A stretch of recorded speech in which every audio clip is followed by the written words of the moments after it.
Hi, everybody. I'm Peter. I don't know if you heard the intro, but I work at ZGM Modern Marketing Partners. My other partner, Rick's somewhere over here. Some of you might know him. There he is.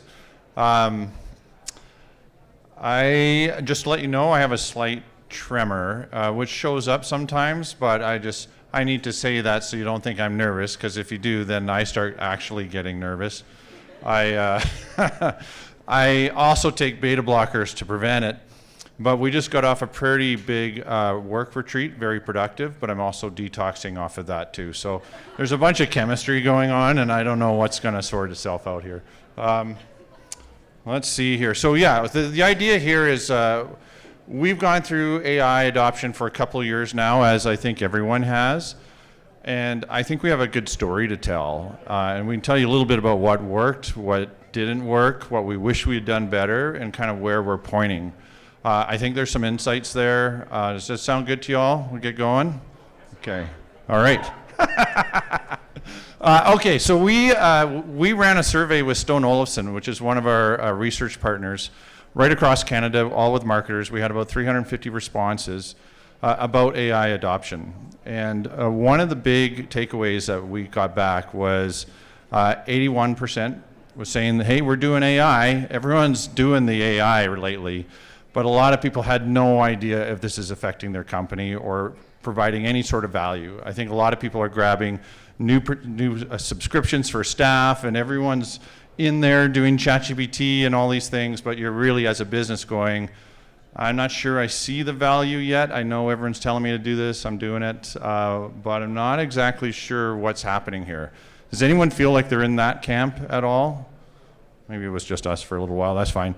But anyway, if you do feel like that, you're not alone. Most, like this is 350 companies across Canada feel like that. So it's interesting. For us, it all started with a little spark. And our spark's name was Carrie Robinson. She was a copywriter. She just started using ChatGPT just out of the blue, right? So the partnership was, I was considering, we're kind of like a kid in the sand playing in the sand, and it's getting darker because there's a tidal wave coming. We didn't see it. We were just like, I don't know, this looks fine, because we had heard rumors about AI. This is a couple of years ago, but nothing was really bothering us at this point. But Carrie had picked it up, and she just started using ChatGPT, started getting her employees around her using it just by showing them, hey, look how much time I'm saving. And they were like, wow, that's amazing. And they started using it too. So it was a really great way to bring it into the company, right? Rather than management coming in and saying, hey, you've got to use this. It just came in organically, and it was really nice to see. So for us, this kind of sparked that age of curiosity again a couple of years ago. And I'm liberal with all my AI imagery, wherever the screen is, just because you get to do that when you're talking about AI. It doesn't matter how bad these things are, we just scatter them liberally throughout. So for curiosity, again, it came from the bottom up, which was really great. We instantly needed to get access to tools so that we could encourage people doing that. And it removed the anxiety a little bit. Again, I'll explain that a little bit later, but because it was coming in from an employee, there's really no worry about the motivation behind bringing in AI. It was just, hey, someone's using it, they're getting benefit, I should try and use it too.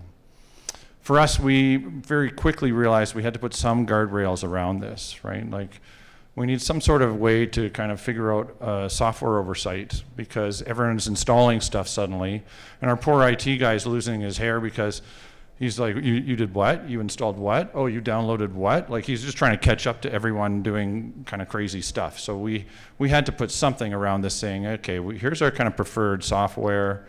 If you want to install something, maybe let us know, and we will evaluate it. And like, he'll just double check to make sure it's not going to wipe out our servers anytime soon. And we'll have some sort of mechanism around that, which led to building AI guidelines.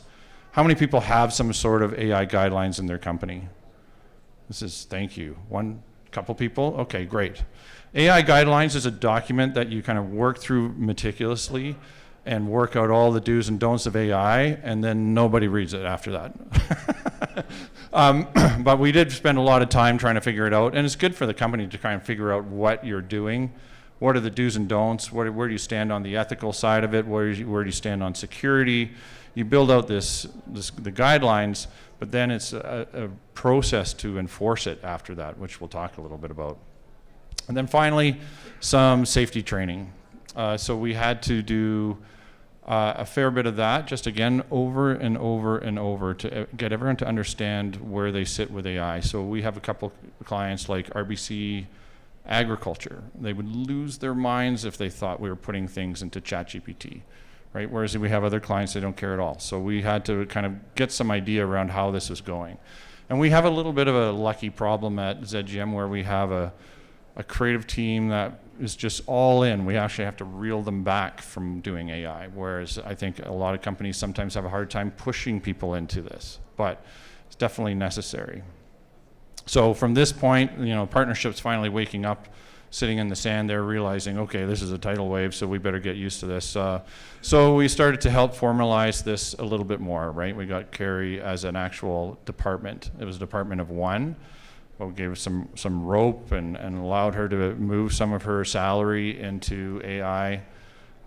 We introduced some formal training and some lunch and learns. Lunch and learns was a great mechanism for us because it allows us to reinforce messaging on a regular basis, right? So going back to the AI guidelines, it allows us to bring that up on a monthly basis and go through safety as well. So anything we want to reinforce, we can reinforce with lunch and learns, which has been really helpful. Again, with this, the good was, again, it was a cultural win. We're still feeling like this is a groundswell, which removes all the fear around it. If it's coming from staff and, Carrie's championing it, it was great. And it started to build familiarity with everything. The bad is we probably spent too long in this place, right? We were all experimenting. It was lots of fun. There's like aimless AI going on in our company, and none of it was measurable. We had no idea if we were saving time or money. Even if we were, are we just extending everyone's lunch hours? We had no idea how this attributed back to a better company for us. So we were there for a while. So this is where I came involved. I was busy. We had built a product in the meantime called Stickler. It's a gin-based RTD, shrub cocktail, delicious and refreshing, found at your local retailers. And I did that for about a couple of years, and at this point they were like, you got to come back in and help us with AI, because my background is startups and digital for many, many years. So I decided to come back in and help, along with the help of the rest of my partners, to put some sort of plan around this. Again, terrible, terrible image. It's almost like a game to see how many weird things you can spot in these images. But we need to put a plan in place for AI, because like I said, it was relatively aimless up to this point, right? So what are we doing around this?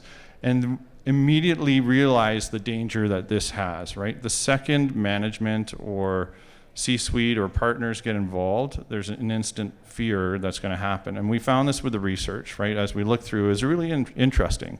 For the first time in any kind of emerging technology, we're finding it's the old guard, it's the upper management that's all over it, right? They're grabbing onto AI faster than the young groups in the businesses. Any idea why?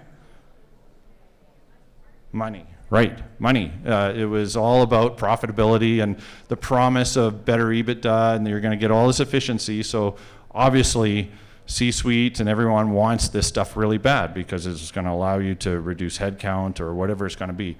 The junior levels are less excited about it, even though they're probably more technically able to latch onto this than any of us, because they're worried about their jobs. They're worried about being replaced. They're worried about their own skill set not being valuable. So this is a really critical moment, and whether this is how this is going to start in your company, or whether this is like us, this is how we had to evolve. Sooner or later, it has to happen. So how do you kind of move this forward, right? Because if you just suddenly say, and I've seen this before, as an email goes out, everyone's on AI as of tomorrow, no excuses, right? This is going to be part of your performance review. Like this, we're all going to be evaluated by it. It's like you're just spreading fear rampantly through the company. So for us, especially, was how do you position AI in your company, right? So this is our first assignment, and this is where we ended up. We combine our whatever expertise that would be. For us, it would be branding and campaign work, or we have a CPG company out of Vancouver. We have an app and web app company. So whatever that expertise is, we combine it with emerging technology to amplify humanity, not replace it. And we decided that this wasn't sticky enough. I already have a hard time remembering this, so we changed it for internally to, we eliminate the bullshit so that we can increase the value. And this is what we reiterate every lunch and learn, just so that everyone understands, because it's easily forgotten, right? And the second you start seeing more automation coming into your company, you're like, oh my God, am I next? What's happening, right? So we talk about this every single time, just to make sure everyone understands, especially our new employees, where we stand as a company on this. So the idea behind this is, you do a lot of stuff. Like when I was working in Stickler, here's a list of stuff that would happen, right? Compliance documentation, batch record paperwork, audit prep, regulatory reporting, but also like building great teams and growing Alberta's food industry. Some of this stuff is the reason you get up in the morning and do your job. Some of this stuff is the stuff that you wish wouldn't happen. So you just kind of convert it into these categories. Imagine if you could do the stuff that makes you happy and gives you joy, and get rid of all the crap that gets in the way of that. Because there's days when that's all you do, right? You sit there and sift through emails for the entire morning, and then you work on applying for some documentation in the afternoon. But that's not why you started to do this job, right? So when we're looking at how do we eliminate the bullshit and increase the value, this is how I think AI is best used, right? We don't want to get rid of the value work with AI. Why would we do that as humans, right? We're just be getting rid of the stuff that we're actually good at, the stuff that gives us joy, the stuff that we've been working on forever. Let's get rid of all the email crap that we go through. Let's get rid of billings. Let's get rid of anything like processing invoices. Like, let's get rid of all that so we can get to the stuff that matters. So that's how we position it with our staff. So it's a good example as you look internally, and I can already see this is a quiet crowd, so I don't know if we're going to get any interest.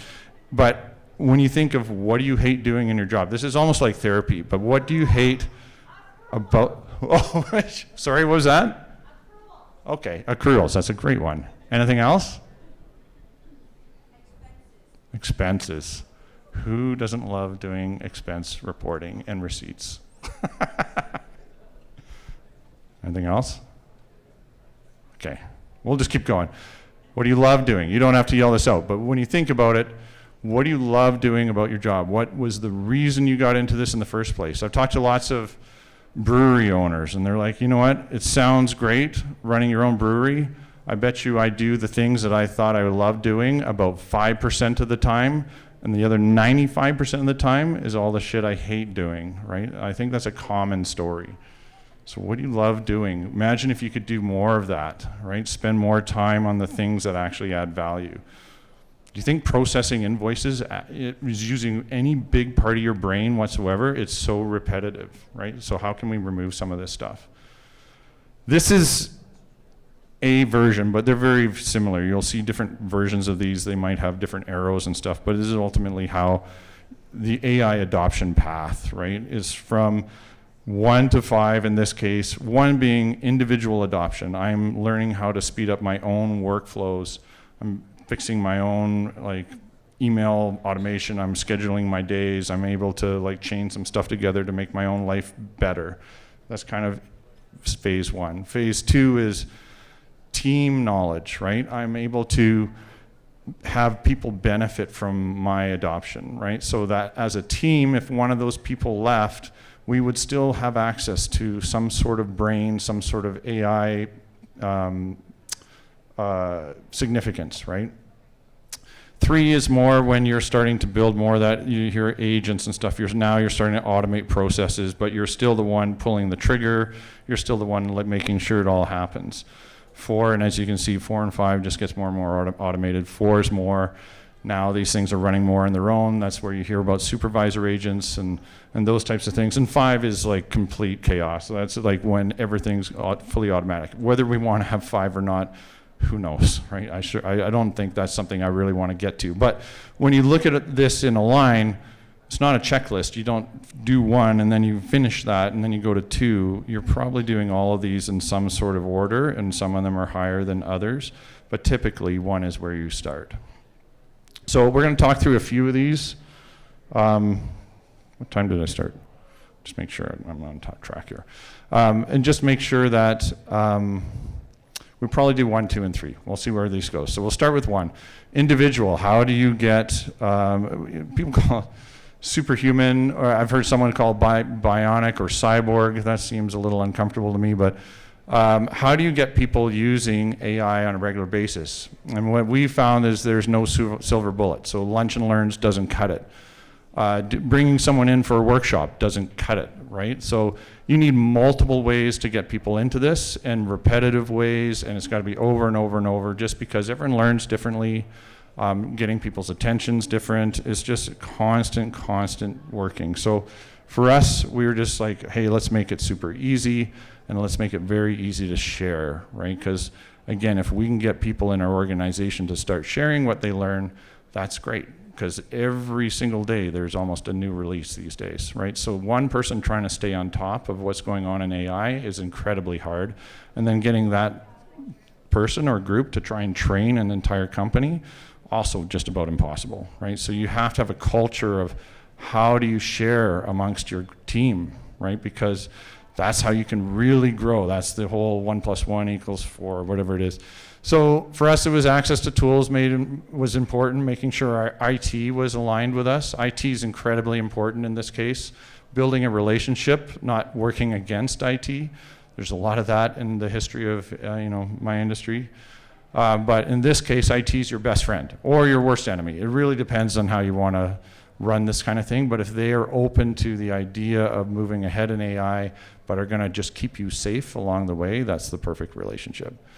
So we built an intranet just to have a place to house everything. So internally, there's a place to go if you want access to our prompt library or skills or our governance documents or our lunch and learn like recaps or any of these things. We just have it all in one place so that you have a place to go. It's not just buried in emails or a whole bunch of videos that are sitting in Teams or something like that.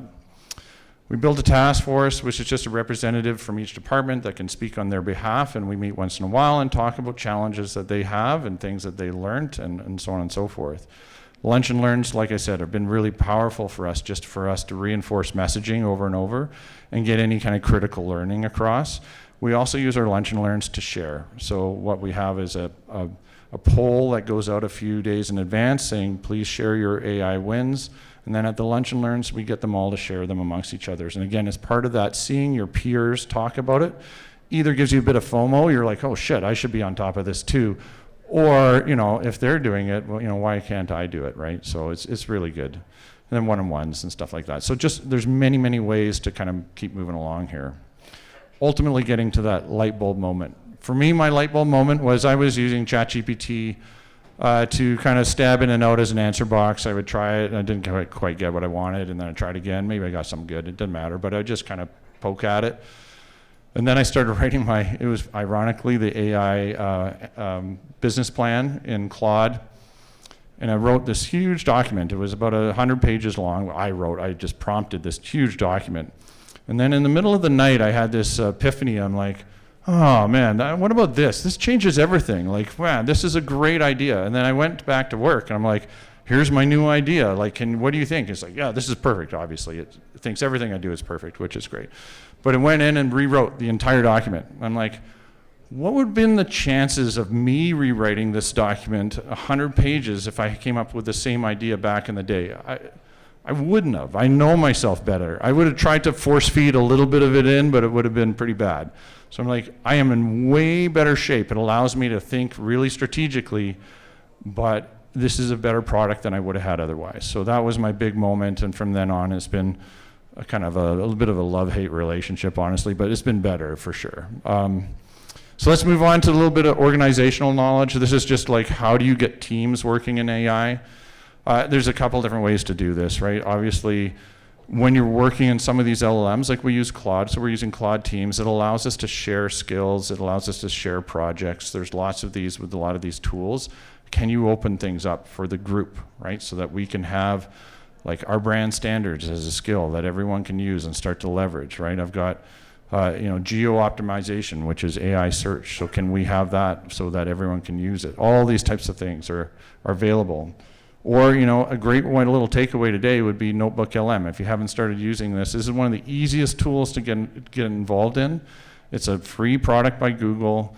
It is a research tool. So it allows you to pump in, on the free tier, I think it's 100 documents. So you can grab all these PDFs that you want about anything and throw it into here.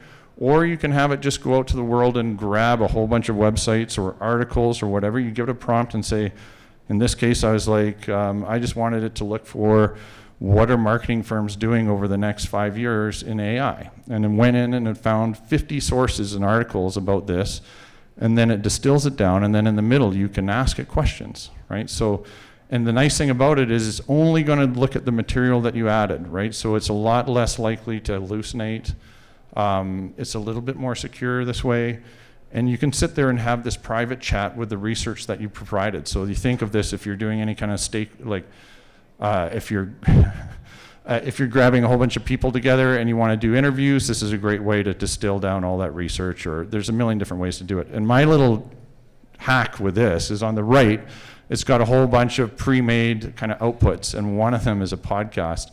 So if I need to understand a big document, if I get a big brief at work, I will stick it into Notebook LM. I'll tell it in the middle to be like, okay, all I'm interested in is just the AI part of this or whatever it is, generate a podcast, and then I'll listen to the podcast on the way home or while I'm walking the dog. And it's to me, it is the best way to understand something that would otherwise take me probably half an hour or so just to read through, and I probably glance over the big paragraphs because I know myself. Another way, this is getting a little more nerdy, but this is where this can go, is we're calling it the brand brain. And the idea behind this is you can potentially develop markdown files. Markdown files are kind of what AI likes to read, right? So think of it as like HTML, but for AI. So you can develop everything about your company as a series of files, right? So your brand, your competition, your brand positioning, your fonts, your logos, your ads and how you write, your copy, your bids, everything. You could put it all into one place and essentially have your own private AI. Now, this is good for so many reasons, right? One is it'd be great for AI search. When they're searching, it's going to like to look at markdown files more than anything else. There's a future where we might be looking at MCP servers, which I won't go into, but this sets that up nicely. There are stuff for trend generators where you could start looking for opportunities if it understood your brand well enough, which it could with this. For onboarding, if you're having new people come into the company, imagine if they have a magic box, they can ask anything about your company anytime they want, and it's going to pull from that knowledge. Content and creative track too. Anything you're producing, you could run through the brand brain, and ultimately you could have it just produce it. For your partners as well, you're giving them a massive asset. So instead of them guessing and sometimes screwing things up, they can actually access your brand brain. So a nice little evolution. This is something that we build, but it's certainly something you could think about. Human oversight, this is just more about bigger problems. This is where you think of more agent building. What does your department hate doing is a great way to start this. We just go around to the departments and we get a list of everything that everyone hates doing, back to that purpose. And then we run it through a bit of a go, no go. We're looking for how much effort is this going to take? Is it going to be easy? Is it going to be hard? How complex is this? Also, how risky is this, right? If you're building something that's going to blast out 100 emails to everyone you know, that's irreversible, right? So that's risky in my mind. So we run it through that, and then we start making a list of what we're doing. The hard part isn't really building the tools. This is a big takeaway for me, is this stuff's relatively easy. The hard part is messy businesses, right? So And that's just everyone. If you've been in business for longer than 5 years, it's harder to automate than every influencer would have you believe, right? They're all like, hey, if you're not like fully automated by this time tomorrow, you're cooked. And it's like, no, no business works like that, right? So everyone's got legacy hardware, legacy software, they got a whole bunch of politics. Automating is tough. So what are we doing? What could we be doing? I think this is where we're at. So not going to get into the other ones. Again, they get a little bit science fiction when you get up to 4 and 5 at the moment, but this is kind of a good little path. For us, what did we learn? Begin from the ground up. If you have the option. It's really great to encourage and promote someone who's already kind of latching onto it than to come down with a hammer and say everyone's going to have to start using this right now. I think for us, build a plan a little quicker. Some of this is much harder than it looks, right? There's some of these things, like I said, you can get into this and you can go down a rabbit hole pretty quick and realize, oh my goodness, this is tough. And I don't think it's worth the effort. If you're finding things are really complex, chances are by this time next week, someone will have fixed it out and now it's a push of a button. So you got to be careful how much you invest right now. I started a 90-hour course in N8N, which is a chaining automation course, and I got to hour 10 before it got replaced. Like it's insanity right now. So I think look for the quick wins, but don't spend too much time going too deep. And to that point, some of this is incredibly easy. It sounds intimidating. If you're not in it, it's even more intimidating. The second you start playing with it, that starts to go away and you're like, oh my God, I can't believe I just did this. I built a replacement for FreshBooks in about one weekend, and that was probably about 4 hours of work, right? And I don't know anything about development. So this stuff is easy. It's just a matter of getting going. So if you're worried about it, the best thing you can do is jump in and start playing. And ROI is hard to manage and it's hard to measure. We're not going to go into this too much, but this is a tough part about this, right? Unless you are looking specifically, when we look at agent building, we're like, how many hours are you currently spending on this? Then we know roughly how many hours we're saving. But unless you're replacing those hours with new work, it's really tough to figure this out. So look for quick wins, and for me, the final takeaway is we are only limited by our imagination right now. What a nice way to end this. I think it's true, though, it's like pretty much anything you can dream up, you can almost build these days. And for me, my background works against me, because I've been working in tech for 25 years. I actually think it's a hindrance. My son I'll never forget, he was working in ChatGPT, and he was doing a math problem, so he got it to take a picture of all his work, and he asked it, well, where did I go wrong? And it's like, well, right here. And this is a long time ago. And I was going in, I was like, Finn, like, how did you know you could do that? He's like, how did you not know that? I'm like, oh my God, this is the problem right here. Like, that is unbelievable. So it's removing some of these filters and stop thinking about tech and just start thinking about what are problems that you may have lived with forever. Could we possibly solve these now, right? And if you can't right now, chances are in a few months you might be able to. So thank you very much for this. Thank you very much for the beautiful lunch. I was like, if there's anywhere that's going to have a great buffet, it's got to be this place. This is just a link to me. Happy to send that research through, or if you want to get in touch, let me know. But happy to chat. Thank you very much.